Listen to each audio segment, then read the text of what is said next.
Yo te hablo como educador popular. Después de no saber ni dónde estaba, ni quién era, ni cómo era, si mi oficio era este o era otro, yo cuando tenía tu edad no sabía qué era. O sea, yo era una persona intelectual que bebía de muchas fuentes, donde habían preguntas interesantes para lo que estaba haciendo, yo lo acudía. Si era la filosofía, si era la economía, si era la política, si era lo que fuera, allá iba.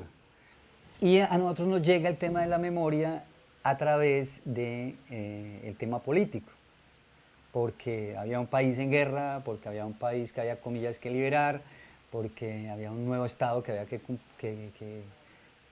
edificar. Al fin y al cabo, como estaban las cosas, no funcionaban y no era de esa manera. Eh, y ahí la memoria jugaba el papel de tener presente que este presente se ha hecho a partir de una historia. Entonces la memoria está ahí como en la historia, más sociológica y políticamente hablando.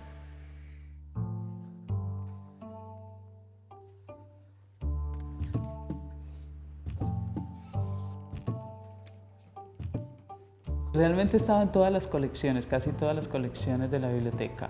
Yo llegué aquí a trabajar como monitora en el año 92 y desde entonces estoy acá.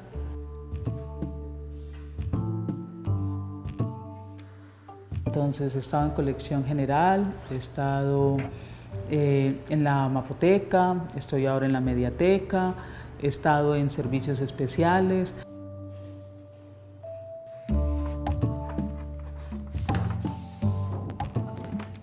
Me gusta estar en los lugares que posibilitan la interacción con los usuarios, eso me gusta.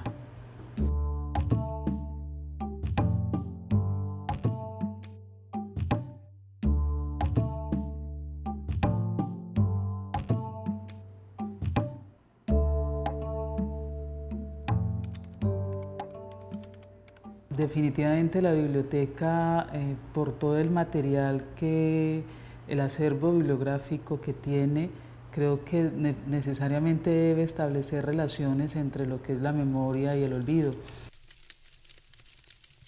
De algún modo uno debería en este caso preguntarse con qué fin va a olvidar, si es posible olvidar y qué esperaría uno como resultado después del proceso de eso que usted llame olvido.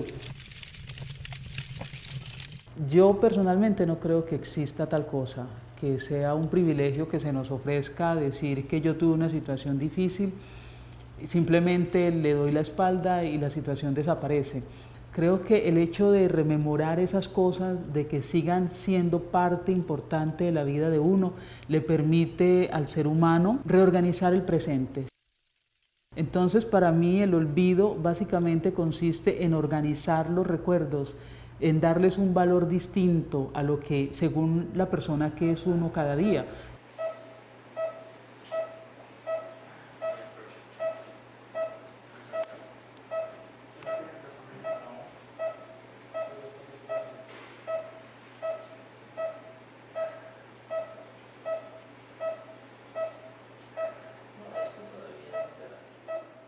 Me gusta la cirugía reconstructiva, me gusta volver a dar forma a lo que se perdió, me gusta hacer alteraciones o cambios en la silueta, en la armonía, en el cuerpo humano para que la paciente sienta una mejoría en su autoestima.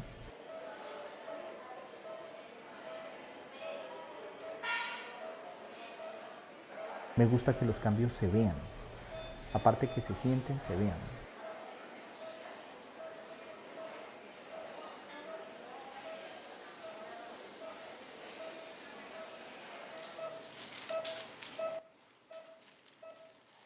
El paciente que nace con una deformidad congénita, digamos labio y paladar hendido. El niño que nace con su defecto en el labio, las dos porciones del labio no se unieron y tiene un hueco, un defecto, una abertura y que es absolutamente visible.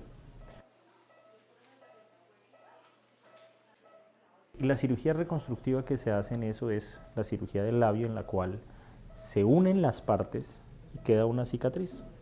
Entonces queda una cicatriz vertical en el labio, puede quedar algo de estigmas o cirugías de cicatrices en la nariz. Entonces la cicatriz va a recordarle de cierta forma de por vida a ese paciente y a su familia y a su entorno que ese niño nació con una deformidad, pero ya se la corrigió.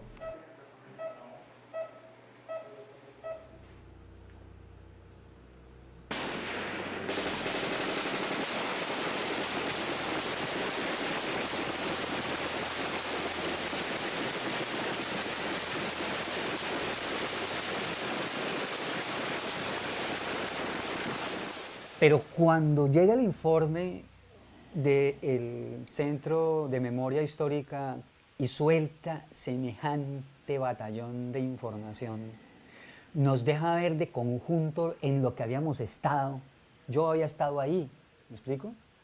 Yo fui parte de esos 20 años. Yo hago parte de esa contabilidad.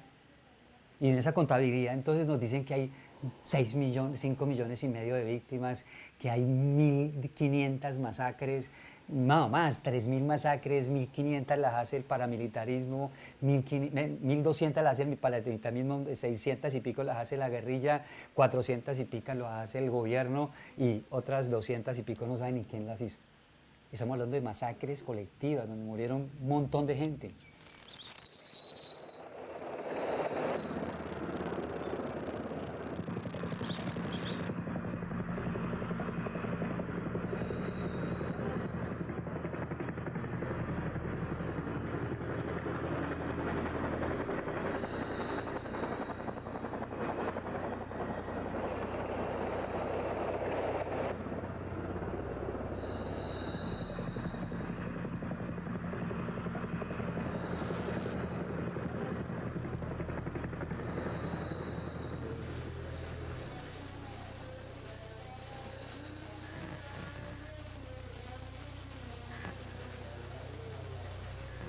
Entonces, en ese informe cambia el tema de la memoria. O sea, ya la memoria es otro tema. ¿Sí me explico? La memoria es otro tema. ¿Por qué? Porque entra el dolor, el gran dolor. Entonces yo comparo eso, es como cuando murió mi madre, ¿sí? Si yo vuelvo a hablarlo, se me aguan los ojos y yo me salgo de ahí el recuerdo y lo pongo allá al lado y le digo, a ese dolor, a eso que pasó ahí, si yo entro, se activa la memoria. Mi madre murió de edad, de vida, digámoslo así. Mi hermano también murió de vida, ¿sí? Mi hijo murió de vida también, o sea, no estaba ahí, no tenía historia, lo que fuera. Entonces esos recuerdos de esas muertes me recuerdan aquí a 5 millones y medio de personas en Colombia que tienen en todo ese reguero de muertos que hubo, ¿sí? Que se cuentan por millones, por centenares, no sé cuántos, pues por cientos de centenares. En ese dolor, yo digo, ahí la memoria tiene que jugar otro papel.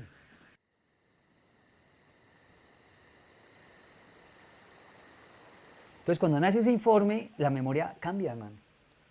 Cambia porque no... Sí, es el recuerdo de los seres queridos, es el recuerdo de quién lo hizo, es el recuerdo de por qué ocurrieron las cosas que ocurrieron, pero es el dejar atrás ese dolor que estaba ahí presente en el momento en el que se fue la gente.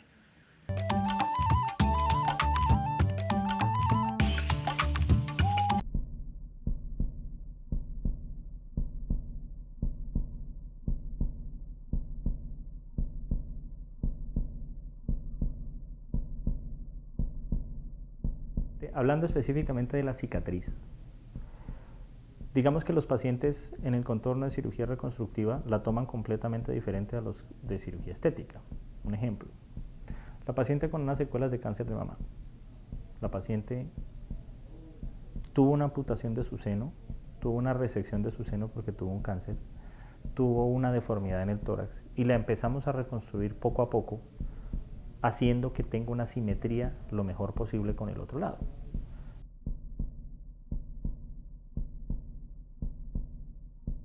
Esa paciente me dice, mire, yo tuve cáncer, ahora tengo algo que siento mío como un seno, me veo más normal, tengo unas cicatrices, pero yo las acepto. Estoy agradecida por esto, estoy agradecida por mi cirugía reconstructiva, estoy agradecida con mi cirujano y sé que esto me va a hacer cambiar mi autoestima y sentirme mejor. El ámbito del paciente de cirugía estética es un poquito diferente, porque si bien el paciente de cirugía estética no tiene una deformidad severa, él quiere mejorar y él tiene muchas expectativas. Entonces las cicatrices, digamos que deben o pueden ser menores, digamos que son menos tolerantes con la cicatriz y son más demandantes en cuanto al aspecto estético.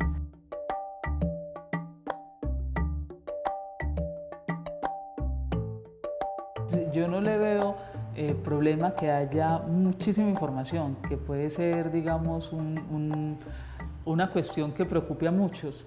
Pero para mí el hecho de que el universo de la escritura y de la producción académica sea tan vasto es una riqueza que se debe explotar, sin lugar a dudas. ¿Por qué? Porque cuando hay poca información, normalmente responde a un tipo de sociedad muy específico, ¿sí? Entonces siempre son los señores que están autorizados para decir sobre determinados temas. ¿Quién puede opinar sobre esto?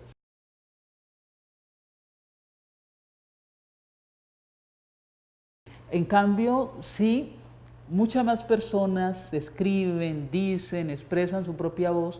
Uno puede contrastar diferentes versiones sobre un mismo proceso. Esas lecturas lo nutren, ¿sí? Lo alimentan y le permiten tomar una postura clara respecto al mundo. Si yo realmente no conozco la historia de la humanidad, si no sé lo que yo estaba planteando hace un momento, hasta qué punto el mundo como lo conocemos ha sido definido por los deseos, los pensamientos y los propósitos de otro, yo no puedo decir qué tan acertado ha sido el proceso si no tomo postura respecto a él. ¿Qué tanto me afecta? Si yo no conozco, no puedo decidir. ¿Qué tanto me afecta y qué se debe cambiar de ese mundo?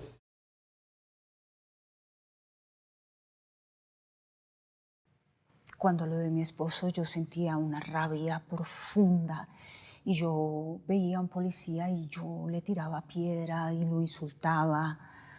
Y cuando yo vi al teniente que lo mató, cuando me dijeron que él era el que lo había matado, yo me le fui y yo lo abofeteé y le escupí la cara. Comienzan a hablar para que la gente los escuche con temor. Me desahogó un poco. Y entonces ellos dicen, Porque yo sentía una rabia oye, terrible. Yo decía, pillaste como le Una moché noche el iba brazo. con mi novio caminando Sí, pero hacia se mi lo casa. moché. El Nos machete atravesó pasó. un grupo como de 9 Uf, tipos. eso suena bonito. Se identificaron como paramilitares. Y gritaba.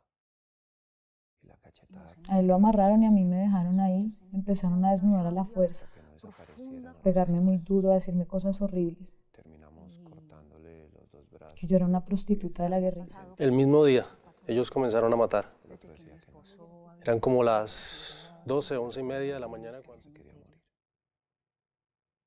y No una es que no tarde, tenga una el menor, relación el que me directa quedó, con ellos, que ya es pero ellos profesional, llegan, él se siempre paran ha en la sido desde esquina. chiquito como... El recordar es, uno entra a lo que pasó y se mete en lo que pasó y siente lo que pasó. ¿Me explico? Es ahí cuando está recordando. Lo demás es un recuento. O sea, hágame el recuento de los hechos.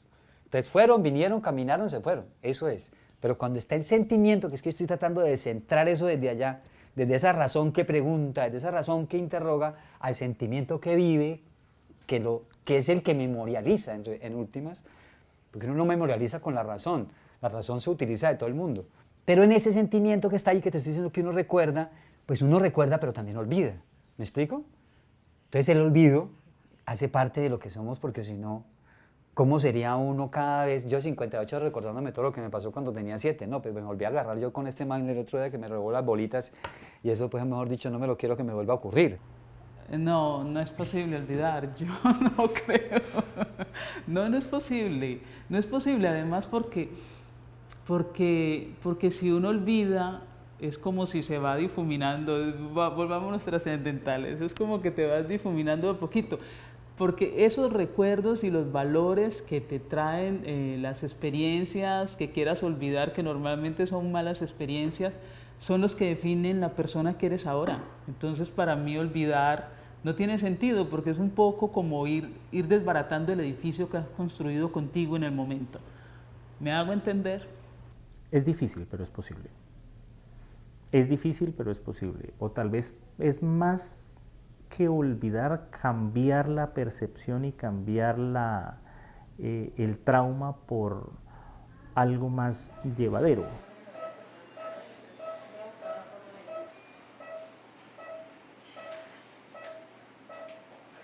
Listo, doctor. Y de examen la zona 8. ¿Directa? Directo. Puede estar.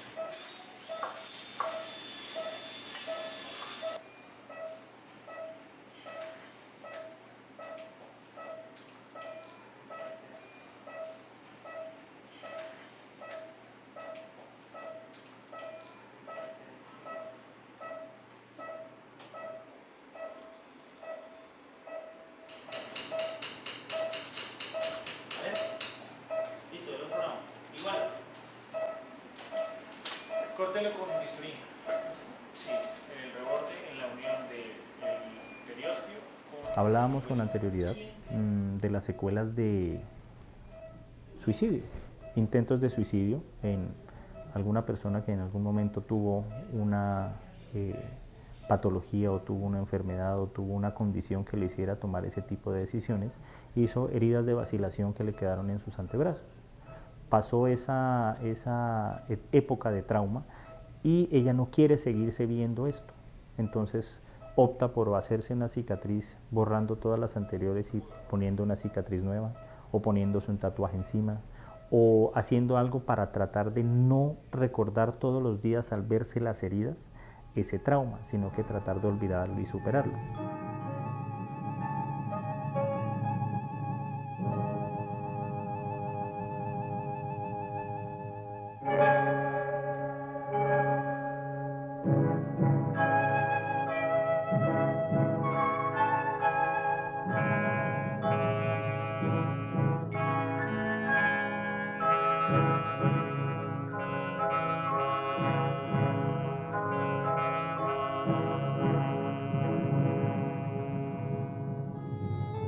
Lo que yo siento es que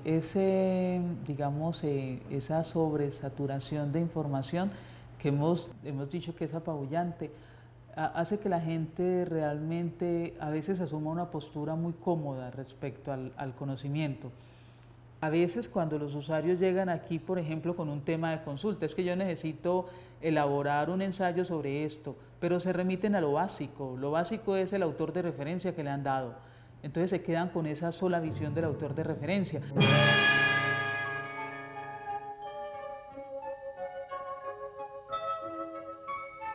Pero normalmente uno suele decirle al usuario, ¿y por qué no lo relaciona también con esta persona que también trata el tema, pero de una visión distinta?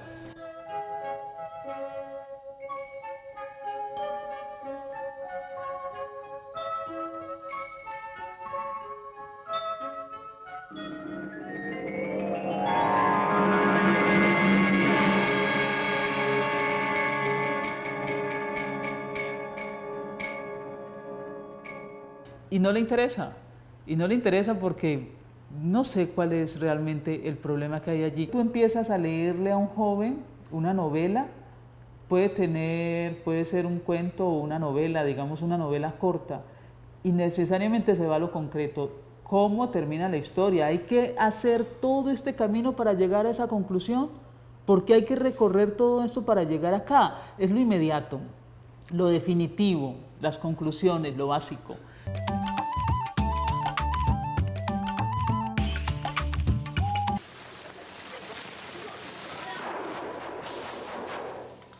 ¡Quieto, hijo de puta! ¡Quieto! ¡Quieto! ¡Quieto, quieto, quieto!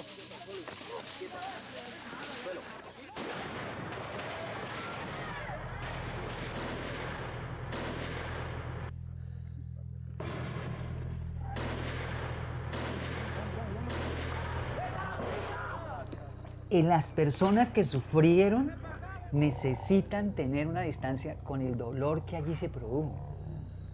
A ese olvido es que vos estás recurriendo, ¿correcto? Al del sentimiento que se produjo en ese hecho. Y la única manera, dicen los entendidos, que eso se puede producir es de varias formas. Una, cuando el victimario acepta lo que hizo, públicamente. Hay un resarcimiento público. Entonces las víctimas, comienzan a tener la posibilidad de olvido, ¿me explico? O sea, se les abre la puerta a decir, puedo soltarlo, ¿correcto? Puedo soltarlo, pero mientras no haya de ninguna manera ningún pronunciamiento sobre el victimario, ninguno, ese victimario está ahí en la oscuridad, la oscuridad, la oscuridad, la memoria de este estará presente porque es la única manera de que que está aquí oculto, esté presente. ¿Me explico? Entonces, ¿quién carga con eso? Hermano, a mí que me lo mataron.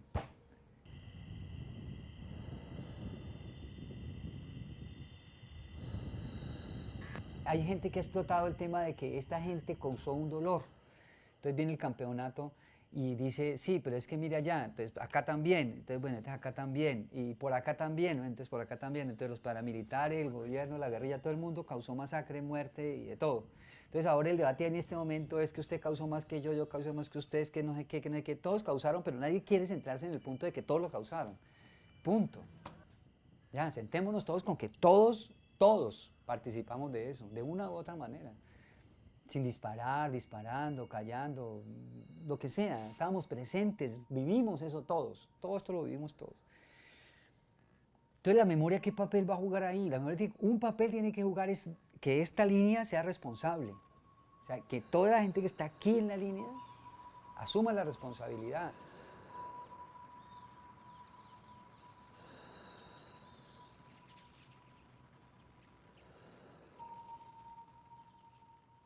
¿Ustedes qué piensan de esto? O sea, ¿qué condiciones se necesitan en el espíritu humano para aceptar que lo que se fue y que ya se es otra cosa?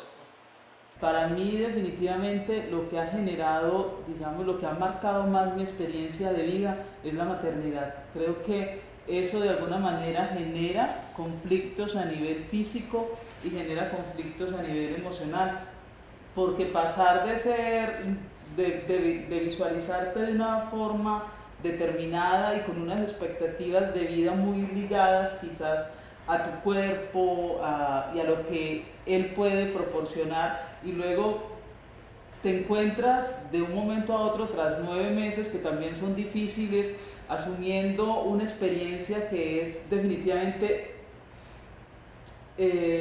única, para decirlo de alguna manera, es la experiencia de ser padre. A medida que van pasando los años, uno tiene la capacidad de ir mejorando esa relación que se tuvo con esa experiencia traumática. Mi papá se murió hace muchos años, yo tenía 20 más o menos. Mi papá se murió hace 19 años, la semana pasada cumplió 19 años de muerto. A los 20 años uno todavía tiene muchas cosas por recorrer, muchas cosas por madurar, que le faltan, como pensar lo que pensaría el día de hoy. El muerto duele, pero distinto duele a los 5 años, a los 15, a los 20 o a los 40. El duelo se vive en las mismas 4 etapas, pero en el momento tangencial o en el momento horizontal en que lo vivas es diferente. 20 años después, uno todavía lo recuerda. 22 de noviembre se murió mi papá hace 19 años, pero ya no duele tanto como el primer año. Uno crece un poquito, perdona a sí mismo por las recriminaciones de ese momento, digamos que se reconcilia con su ambiente, bueno, ya no está, sigamos adelante porque no podemos hacer nada más, no lo podemos devolver de allá para acá, es imposible, pero la cicatriz queda, y la cicatriz siempre hay alguien que la recuerda, hasta uno mismo, sacando una foto, oyendo una canción, celebrando el mismo aniversario de muerto, o diciendo, venga, paguemos una misa o hagamos una celebración o hagamos una conmemoración por los 19 años. Uno mismo se está recordando eso. No creo que haya una fórmula, creo que hay un tiempo y creo que la liberación interna frente al sentimiento solo con el paso del tiempo deja de ser tan fuerte. Sí. O sea, solo el paso del tiempo, no hay fórmula que uno diga bueno, entonces ahora sí, y entonces así, entonces ya fue, entonces ya murió, y entonces ya, listo, llegamos. Ahí está. Y ahí está, es que uno de pronto, ¡pum!, viene un rostro parecido, viene unas palabras, viene una situación, y uno como que revive esa ausencia. Una foto. Claro, esa ausencia. Ve cómo está tu mamá, cómo está tu hermano, cómo está tu hijo. O sea, entonces, creo que un factor clave es el tiempo. Y el otro tema es que el alma se cansa de sufrir. O sea, yo creo que la gente que sufre mucho es porque tiene una capacidad impresionante en sí misma. Sí, de seguir sufriendo. Sí, o sea, el alma se cansa. Así como uno se cansa del cuerpo cuando uno está haciendo ejercicio y uno, tengo que parar, el alma también. Y cuando para, la mente, que es una complejidad muy grande, logra ver otras cosas. ¿Sí? Cuando el alma se calmó del dolor, en ese calmo de dolor, en un minuto, segundo, que dijo, bueno, va a descansar un ratico o dormir, como que la mente ve otra cosa. Y esa otra cosa puede crecer, puede fortalecerse, puede hacerse. Entonces no es que ocupe el lugar, no es que olvide lo otro, sino que lo otro entra en otra dinámica de relación uno con eso. Si vos tenés una expectativa con un hijo, por ejemplo, como la tiene uno, larguísima. Entonces ese dolor es largo, el tiempo es otro. Es más, yo seguía viendo a mi hijo crecer cuando veía a un niño, yo decía, tiene la edad de mi hijo. Y mi hijo tenía 14, y mi hijo ahora tiene 23, tiene 23. Porque es una cosa que no deja de crecer, o sea, ahí está permanentemente, pero ya no con el dolor, ¿sí? Sino que uno sabe que no está, sencillamente. Me parece que el tiempo es una cosa clave ahí, es una cosa clave, no sé.